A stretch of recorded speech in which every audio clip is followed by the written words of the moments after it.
পরিচিত হয়ে নিব এই পর্বের সম্মানিত অতিথি ও বিচারক প্যানেলের সাথে। আমাদের আজকের এই পর্বে সম্মানিত অতিথি হিসেবে উপস্থিত রয়েছেন Maulana Mahfuzur Rahman, CEO, global education institute. বিচারক প্যানেলে উপস্থিত রয়েছেন আজকে আমাদের সাথে হাফেজ মাওলানা মোহাম্মদ আবুল কালাম আজাদ, পরিচালক মদিনাতুল উলুম দৃষ্টি প্রতিবন্ধী এতিমখানা মাদ্রাসা।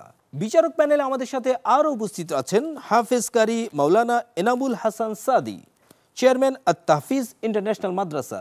আপনাদের সবাইকে স্বাগত জানাচ্ছি। পরিচিত হয়ে নিলাম এই পর্বের প্রতিযোগী বন্ধু ও সম্মানিত অতিথিবৃন্দের সাথে। এই পর্যায়ে আমন্ত্রণ জানাচ্ছি আমাদের আজকের এই পর্বের সম্মানিত অতিথি Maulana Mahfuzur Rahman, CEO, global education institute. শুনবো তার মূল্যবান মতামত এবং আজকের এই পর্বের বিজয়ী বন্ধুদের নাম। আসসালামু আলাইকুম রহমতুল্লাহি ওয়া বারাকাতুহু। চ্যানেল 24 আলোকিত শিশু প্রোগ্রামটিতে এসে আমি খুব আনন্দিত বোধ করছি।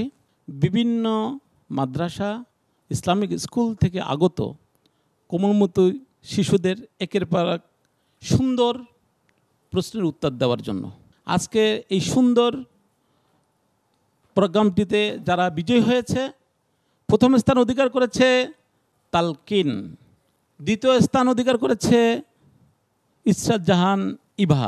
তাদেরকে আমি আমার পক্ষ থেকে অসংখ্য ধন্যবাদ জানাচ্ছি। মাশাআল্লাহ, তাবারাকাল্লাহ। এই পর্যায়ে আমাদের আজকের এই পর্বের সম্মানিত অতিথির হাতে সম্মাননা স্মারক তুলে দিচ্ছেন বিচারকবৃন্দ। শুধু দর্শক, শেষ করে ফেললাম আমরা বিআরবি আলোকিত শিশু সিজন 2 এর আজকের সকল আয়োজন।